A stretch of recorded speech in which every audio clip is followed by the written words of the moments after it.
Welcome back to the SBI podcast, where we discuss all things breast imaging and hot topics relevant to the breast imaging world. I'm Carla Sepulveda, professor of radiology at Baylor College of Medicine, and we welcome you to this very special episode coming live from the SBI meeting at the Broadmoor in Colorado Springs, where the SBI is celebrating its 40th anniversary. Awesome meeting, and so excited to be here to do the podcast. This is our fourth episode of our inaugural year, where we have been discussing imaging issues related, economic issues related to breast imaging. And today's going to be a wonderful addition to those first three episodes. It is a great pleasure and privilege to welcome Dr. Margarita Zulli to the podcast. Dr. Zulli is professor of radiology, vice chair, quality and strategic development, and chief of the division of breast imaging at the University of Pittsburgh School of Medicine. Welcome. Thank you, Carla. Excited for you to be here. It's great to be here. Thank you for having me. My pleasure. So, a lot of talk about contrast-enhanced mammo at this meeting. And I am getting the sense, as more and more of us are starting to do contrast-enhanced mammography, we are starting to understand that not only the power of that tool for our patients, but also the potential of this modality to be disruptive and change how we are approaching patient care. Yeah. And so I'd like to spend a little bit of time discussing that. When did you start doing contrast-enhanced mammography in your practice? We started doing it in the research setting in 2016, was the very first work that we did. And it was a small trial comparing contrast mammography to MRI and molecular breast imaging and ultrasound for extent of disease, and showed, it was about 100 cases that was a prospective study, and it demonstrated that contrast mammography was equal to MRI for extent of disease and better than ultrasound or molecular breast imaging. And it was after that first 100 cases that we really realized some of the potential of this technology. Fast forward now a decade later, we've enrolled thousands of patients in various research studies, and I'm particularly interested in this tool actually to improve accuracy so that we can begin to use this technology to decrease the medical footprint that we're leaving on our patients. I like to hear that. I want to hear, through the meeting, I think where the emphasis is really coming in the most is with supplemental screening. Yeah. How can we utilize contrast-enhanced mammography for supplemental screening? But I want to talk more broadly about it. Yeah. And how do you see that being utilized versus, say, abbreviated MRI? Yeah. And then perhaps even more that sort of episodic care that we are providing for our patients. So there's been some good literature published in the last couple of years demonstrating that contrast mammography has quite nice sensitivity in dense breast, somewhere on the order of 97 to 98% sensitivity. And it's got higher specificity than MRI. So I think what we've come to realize in the last few years is that screening mammography and especially with tomosynthesis is very good for women of low to normal risk who have not dense breasts. But in the dense breasted woman, whether they have other mitigating factors that elevate their risk or not, we are not finding all the cancers that are there. And I think that was very well demonstrated by Janice Sung and her colleagues at Memorial Sloan Kettering when they published a paper several years ago in radiology that showed that MRI was finding higher nuclear grade cancers at a much higher rate, and mammography was really good at finding luminal A breast cancers and DCIS. And that particular paper made me realize that the reason that we have this continual problem with interval cancers is because we weren't using contrast-based imaging. Right. So MRI has been around for a long time. You know, we all consider it to be our gold standard. It's a wonderful test. We use it a lot in my organization for supplemental screening. But there's not enough magnets in our system. And honestly, if you look even across the United States and even on a broader scope across the world, we do not have enough MR machines or gadolinium resource, because that's not a renewable resource, to be doing all intermediate risk and high risk, or even normal risk women with dense breasts. So we need another strategy. We need to be resilient and be able to offer an or option. And in my opinion, that or is contrast mammography. You know, it's got the benefit of using iodine, which is less expensive. It's a renewable substance. You know, it's a made substance. You can do the test there while the patient's there, so they have no sleepless nights waiting to get the results. And so I really think that it's a way for us to begin to collapse the paradigm and move towards this. I think about it as, instead of a carbon footprint, it's a medical footprint that we leave on the patient. And the more that we can consolidate that and the fewer tests that we can do to get to truth, the better off we are for our patients, the better we serve them. I love the way you're saying that very patient-centered approach to how can we get to the answer. Yeah. And we have discussed the linear care model that we're sort of currently using. Yeah. Let's talk about that and how not only does that impact patient care, but also the economics of that. Yes. So historically, breast imaging, and not all breast centers, some breast centers are very innovative and they provide all same-day care. Most organizations are not set up to operate like that, though. Most of us batch screening. So what that means, you know, the lady comes in, she gets her screening mammogram. If you're caught up on your screens, you may read that exam that day or the next day. Right. But there are many organizations out there that don't have enough radiologists, and they have 1,000 screening mammograms waiting to be read, and a patient may wait a week or two to get the results. Yes. So now we recall the patient. Now we've got to make another appointment for the patient. That could be another 2 weeks till the lady gets back in to get her additional workup. What is that workup? It's typically extra views and an ultrasound, and that may result in recommendation for biopsy. Now we have to make a third appointment for the patient to return to have a biopsy done. Pathology comes back a few days later. The lady still doesn't know what's going on, and it could be more than a month since that screening mammogram. And now we're on trip 3. Yes. Then the results come back, oh, it's a cancer. We call the patient, notify them, let's do an MR to stage you. Then we go see surgery. Surgery says, oh, I want that lymph node biopsy. Now they come back again, we have to do a lymph node biopsy. So now we're looking at 5, 6 visits. Right. That's 6 days off of work. That's 6 bus rides or parking lot expenses or paying for a nanny or whatever it is. This linear care model that we have evolved into as a community has been based around historic practice and has been based around the efficiency of our efficiency. And I actually don't think it's that efficient, because every time we have to schedule the same patient to come back, we have to make sure that our resources are available for that as well.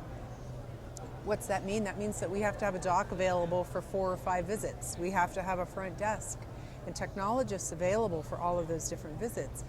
And so if we think about a return on investment or a financial or a efficiency model from our viewpoint, I think that we also have something to gain by really thinking about how do we collapse what we're trying to do for our patient into a really cost-efficient strategy where we can get the diagnosis with fewer trips for the patient, which means fewer episodic staffing situations for us. So I think that it's a win-win to think in this way.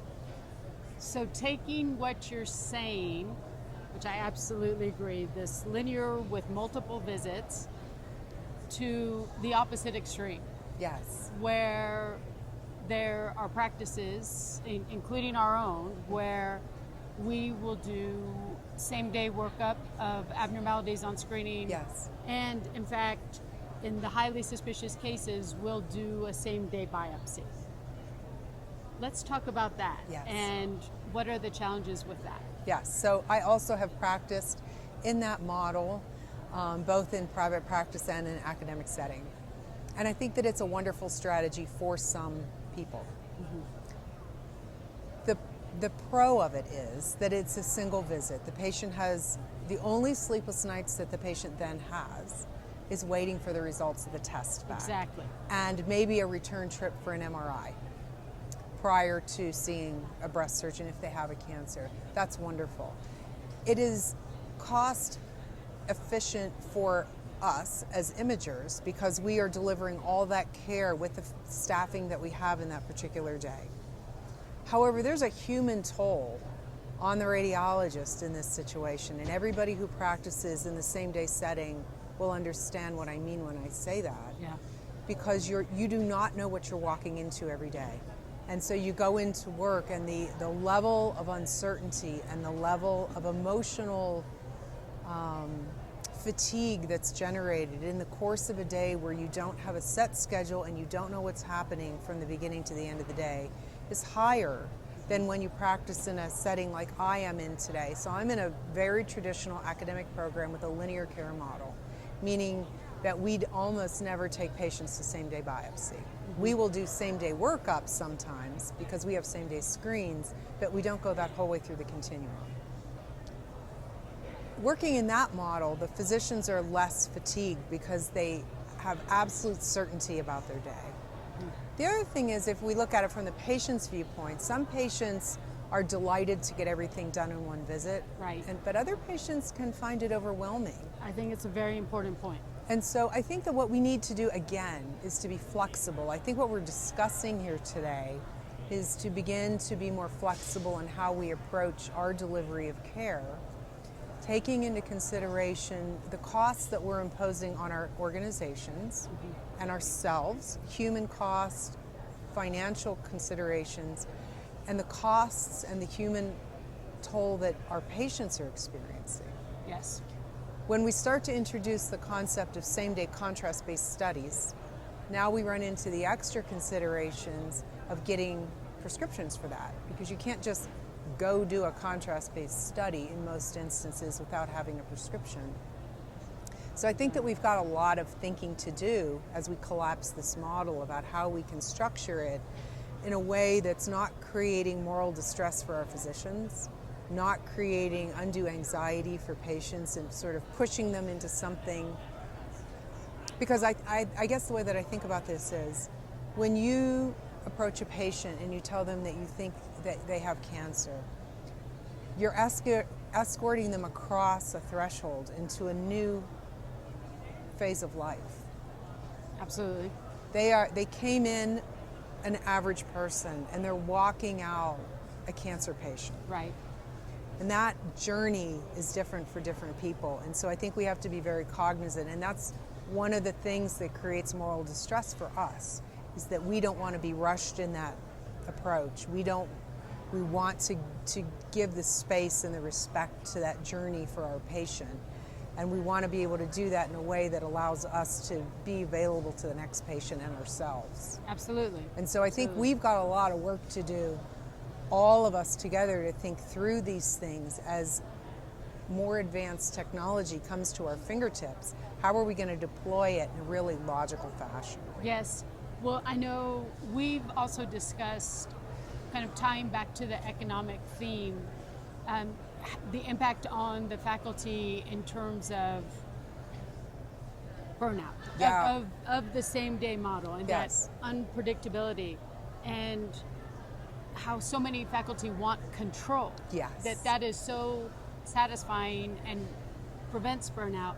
And to tie it to the economic theme, that potential of losing faculty that are overwhelmed by right. that model. It absolutely, not only faculty, but also staff, because certainly yes. the model requires a whole team yes. that is willing to deal with that unpredictable schedule when you walk in the door. Yes. just to kind of follow up on the linear model and how you see contrast perhaps collapsing that down and the potential for that to have an economic benefit of minimizing leakage. Yes. In a system where we really want to take care of our patients for this entire journey Yes. of their diagnosis. Yeah. How can you see that contrast enhanced mammography might impact that? So one of the things that's really exciting about contrast mammography is that, it is our mammogram. Yeah. So when a patient comes in, whether you're going to be using it in the screening situation or in the diagnostic situation, I think a lot of us are starting to understand that we could do that as our base study. Right. In a large fraction of our women. So now what do we have? Now we may not need that MRI for extent of disease. We may not need that ultrasound for that low suspicion area that we saw on the mammogram anymore. If the contrast mammogram is negative in that area, now we're becoming more efficient with our use. And now we've collapsed the care down to screening and diagnostic are one test. The only thing that you're going to do is go after suspicious areas. So the number of biopsies that you're going to do is going to go down. Mm-hmm. The number of ultrasounds that you'll do for low suspicion areas will likely go down. The positive predictive value of biopsy should go up. Right. And so that will allow us, I believe, to move to a more online practice, because the amount of resources that we're using for all of the false positives that we generate from less accurate tests Yes. are going to go down. Exactly. And so I think that really opens the door for us to begin to push on this idea of minimizing this linear care model that we've all built our specialty around. Yes. Yeah. You need to write that up. I love it. I really, really love it. It's just an idea. But very powerful, and I think so accurate, and again, patient-centered and empowering the patient in a difficult time. So Yeah. But you know what I think that allows us to do is I don't know how your days are, but there can be entire days where I see a whole lot of patients and I don't tell anybody that I think they have cancer. I spent the entire day discussing breast pain, mm-hmm. or looking at recalls that were not abnormal, that ended up to be benign. Yes. Or discussing follow-ups of benign fibrocystic changes. And I think to myself, not that uncommonly, I did a good job today because I took care of the people that came to me, but we picked the wrong people.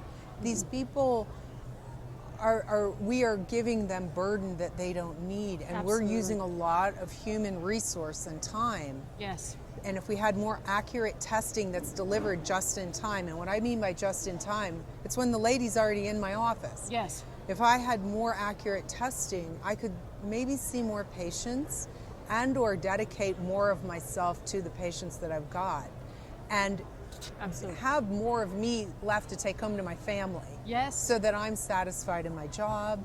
And I think that feeds into retention and recruitment. Yes. So, one of my jobs as a division chief is to really work with the faculty and the people above me to ensure that I'm delivering the best care and working with the faculty that they enjoy their job, that they are heard, that they have control over their lives. Yeah. And so part of that as a leader means that I really need to push forward on accuracy, mm-hmm. and on streamlining and eliminating unnecessary testing. Yes, yes. I think it's so much of a goal for all of us Yeah. to increase that cancer detection rate, reduce the false positives. Right. How can we refine our practice continuously to get closer and closer to that goal? And I love how you're saying it.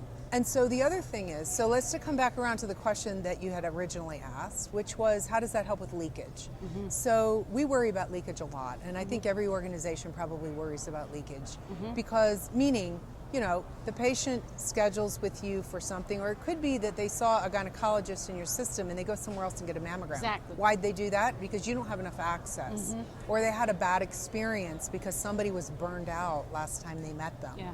Or lots of different reasons. And so we really, all of us organizationally, want to ensure that the patients that are in our system come to us and we keep them through their entirety of care.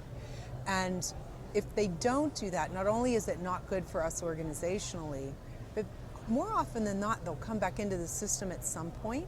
Yes. And what do we end up doing in imaging? We end up doing second opinion reviews of outside work, which takes 3 times as long than to just do it yourself. Exactly. And so how do we minimize that? Well, we minimize the number of times the patient has to come see us. Yes. We minimize the out-of-pocket costs to the patient by really thinking about their dollars as ours. How can we spend their money like we would want our money spent, so that we're doing only what they need to have done in the most cost-efficient way for them, and in a way and in a time frame that suits them. So that could be online or not. It could be all in one day or not. But I think that's how we have to think about it. And if we're not thinking like that, we probably deserve to lose the patient. Honestly. You're right. You're right. Very honest, as usual. And it's an accurate assessment. I agree with you. You just touched a little bit on cost sharing and how we can help to minimize cost sharing for our patients. And I'm going to tie this in a little bit with the contrast enhanced mammography and see, this is such a broader discussion and ties in with the abbreviated MR and state laws that are helping to cover those extra costs for supplemental screening. Ideally, Find It Early Act would be a beautiful thing. But while we're not there, I think contrast enhanced mammography plays into this discussion because of the cost of contrast enhanced mammography versus MRI. How are you seeing that play out in your practice? So today in my practice, we do full protocol MR for extent of disease and primarily abbreviated MR for screening. We use, so Medicare has a circular that gives guidance on how to bill for abbreviated MR, and it is using the 52 modifier, which is a limited exam modifier. So we use the standard CPT code for MR, we put the 52 modifier on it because we are doing an abbreviated exam. That reduces cost or reimbursement by about 50%. So that reduces the out-of-pocket cost that the patient's going to have. I am fortunate to live in a state that already has legislation that indemnifies patients of copays and deductibles, certain groups of patients, copays and deductibles for MRI. And so I feel very fortunate that we are able to offer that service to patients, and it's been a highly successful programmatic change. Having said that, still, depending on the patient's insurance, that copay and deductible could be unreachable. And one of the things that we know is that patients who live in more remote areas, who from a breast center, let alone an MR machine, now we're creating even more disparities in care. I'm so glad you touched on that. So, a few years ago, the National Mammography Database research group, which is led by Cindy Lee, published a paper. It was over 30 million screening mammograms that she looked at. And she showed in that paper that women who are Caucasian return more frequently from recalled screenings than do Native Americans or blacks. And same for biopsy. So we have a disparity even when we recall them. We recall black women less than we recall white women. And the people that come back, they come back at a lower rate. Yes. Why are they coming back at a lower rate? They can't afford the additional work. It's too difficult for them. We're asking them to take another day off of work. And so if we add to that burden a test that has a high copay and deductible, they're even less likely to come back. And we run the risk of widening the disparities gap. Yes. And so I think if we really are serious about delivering great care to every person, we have to come up with cost-efficient ways that decrease that disparities gap. And I think contrast mammography can do that. Mm-hmm. You know, it is right now billed as a diagnostic mammogram, and the copay for contrast is relatively low. So it's a pretty cost-efficient test, mm-hmm. and is a screen and a diagnostic test, and probably precludes the need for MR, can be delivered in a breast center that is closer and more available to rural and underserved locations, could go out and create a more level playing field for the women all over the world. Yes. But, you know, right now I'm very interested in our own backyard. Yes. I live in a part of the country, the city that I live in has not quite 2 million people in it. And as soon as you get outside of the city proper, it's a quite farming community. It's very rural. Mm-hmm. And the numbers of women that come in those rural areas for screening mammography is a lot lower. And so I really feel a moral imperative to find a solution that allows those people to have access in their own community for this kind of higher level care. Yes, thank you for tying it into that. Absolutely. I think there's been some interesting charts shown at the meeting, just showing the maps of where the MRI machines are versus mammography machines, and just what that means for access. So, and I think MR is a fantastic tool. It has been a powerful tool for our cancer detection rate and for the care of our higher risk women. And I think it always will be a very important tool. I just think that we really need to be resilient and consider and understand that it's not the end all and be all, and we really need to consider an alternative. And I think contrast mammography is that. Yes. Okay. Well, I'm going to close out here with, I know as the vice chair and the section chief that you have to look for efficient practice models. Yes. And how do we deliver this excellent care in the most cost efficient and practice efficient way? And you have given several talks on remote diags. Yeah. And I want to hear how that played out in your practice. And I think it was brought on in part by COVID. Yes. But I'd like to hear where you are now, sort of 5 years out with it. Yeah. So we brought it on in COVID. When we went into COVID, everybody was on site all the time. And I was burned out. I'll tell you my personal story. I was burned out and I was considering retiring. And then COVID struck, and we had to come up with a way to see the patients and to protect the physicians. And so my system invested in home workstations for every single breast radiologist. And so all of my faculty, my entire den is taken over by computer monitors now. But what it did was open an entire new world. So I hired a faculty member who lives 6 hours away, and she sees patients in our office remotely. And I started out doing that. It's the same schedule that if she were in my building. So she sees the exact same types of patients at the exact same schedule.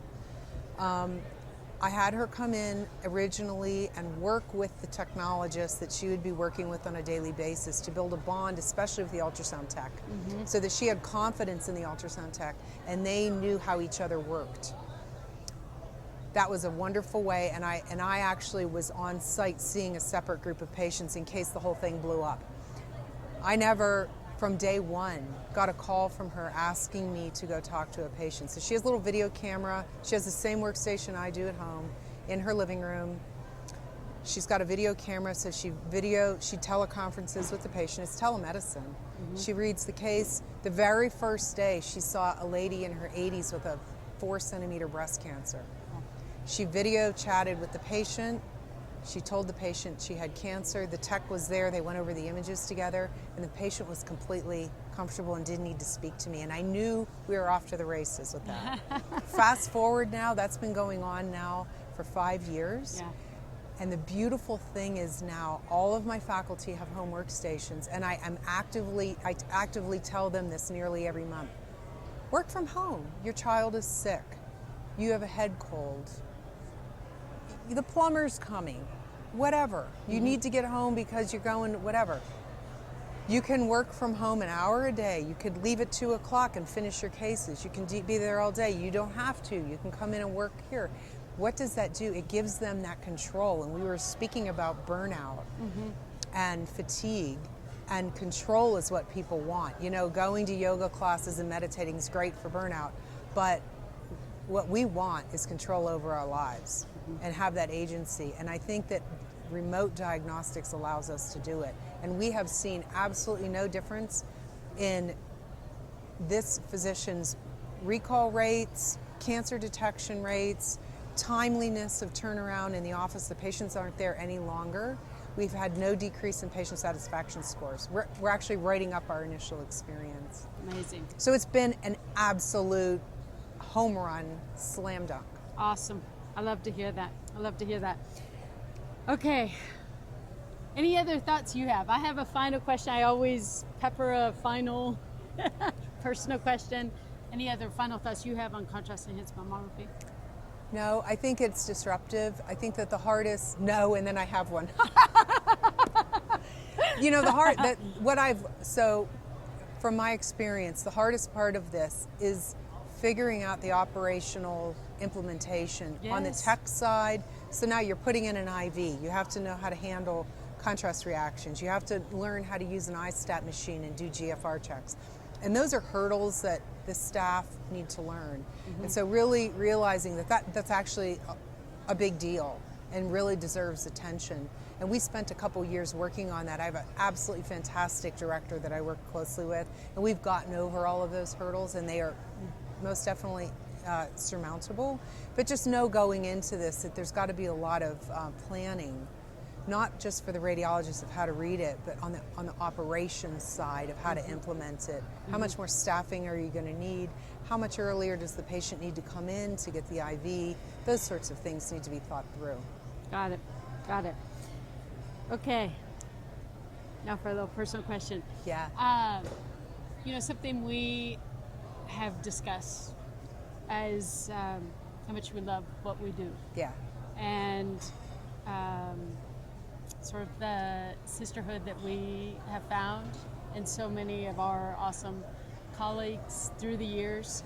I'm curious, what led you to go into breast imaging initially? I know you find it a very satisfying life choice now, but what was the initial thing that brought you in? So I was going to be a surgeon. I could see that. Yeah, I was full on going to go into surgery.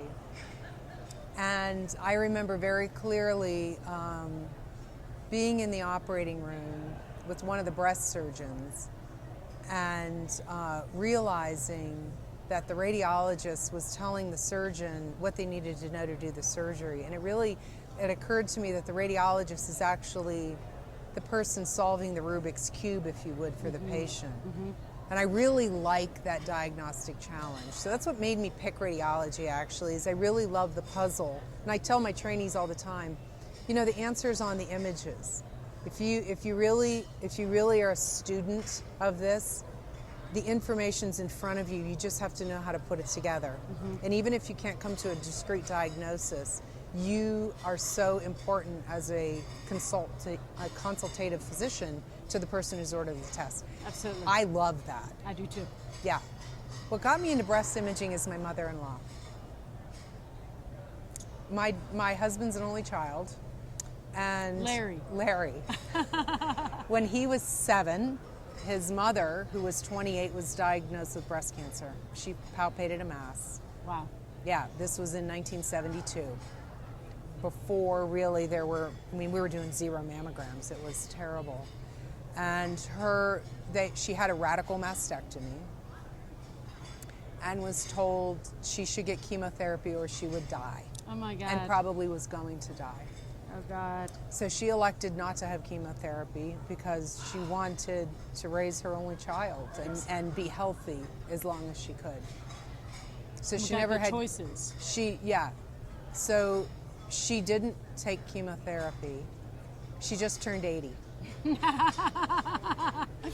Wonderful. Yeah. Wonderful. Yes. And so, you know, her journey through this, she had lymphedema. I mean, she had everything. And her bravery and the journey that she had motivated me. Thank you. Thank you for sharing You're that. welcome. That's very, very personal, and I appreciate that. Well, we're short on time. These conversations could always go on and on, but thank you so much for joining for this episode. Thank you. Thank you. Rita. It's my Pleasure. pleasure. Thank you. Really appreciate your time. And we look forward to joining you next season. Theme yet to be announced, but we will be coming back at you in the fall with next year's 4 episodes. Thank you so much for joining. Awesome. Thank you. Have you had training? No. I swear.